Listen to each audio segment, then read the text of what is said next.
शादी के दौरान खूब नाटक हुआ ऐसा कि नाव से आकर दूल्हे ने शादी रचाई, लेकिन दुल्हन के बिना ही बारात को लौटना पड़ा। शादी के पहले और कई बार शादी के बाद भी दुल्हन कई कारणों से दूल्हे के साथ जाने से इनकार कर चुकी है और ऐसी तमाम खबरें लगातार आती ही रहती है। लेकिन बिहार का जो ये वाला मैटर है ये कुछ अलग है। विस्तार से बताएंगे आपको हमारे इस रिपोर्ट में।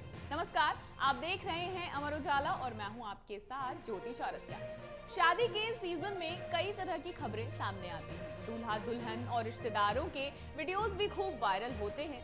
लेकिन ये जो तस्वीर आप अपनी स्क्रीन पर इस वक्त देख रहे हैं वो गोपालगंज जिले के माझागढ़ थाना क्षेत्र के निमुइया पंचायत के भृगुन राउटोला गांव का है। यहाँ 2 दिन पहले से गंडक नदी में बाढ़ आई है। बाढ़ के पानी से निमुइया पंचायत पूरी तरह से प्रभावित हो चुका है।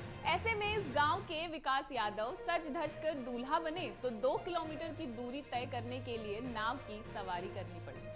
अब ये सब तो किसी तरह से हो गया। दूल्हा बारात लेकर पहुंच भी गया, लेकिन दूल्हे को शादी के बाद दुल्हन का साथ नहीं मिला। वो कैसे, आपको ये भी बताते हैं। बाढ़ के कारण नाव से जाने को मजबूर हुए दूल्हे के साथ एक के बाद एक घटनाएं होती गई। नाव से उतरने के लिए तैयार हुए तो कैमरा देखते ही शर्मा गए और अपने चेहरे को छिपाकर तेजी से भागकर कार में छिप गए। शायद दूल्हे विकास यादव को ये भी अंदाजा नहीं होगा कि बारात लेकर शादी रचाने जाने के समय बाढ़ के प्रभाव से घिर जाएंगे।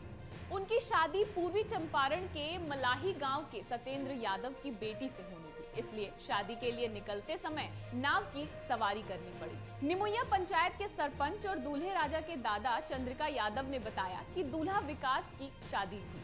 इनकी बारात लेकर पूर्वी चंपारण के मलाही गांव जाते समय नाव का सहारा लेना पड़ा। मलाही गांव के सत्येंद्र यादव की बेटी के साथ शादी पहले से तय थी। जाना सड़क मार्ग से था, लेकिन अचानक बाढ़ का पानी आ जाने के कारण घर भृगुन राउटोला से गौसिया तक नाव की सवारी करनी पड़ी। नाव छोड़कर दूसरा कोई साधन नहीं बचा था। शादी के बाद जैसे ही दुल्हन को दूल्हे के यहाँ तक पहुँचने का पूरा वाकया पता चला तो पूरी कहानी ही बदल गई। लड़की वालों ने कहा कि ससुराल का गांव बाढ़ से घिरा हुआ है तो दुल्हन की फिलहाल विदाई नहीं होगी।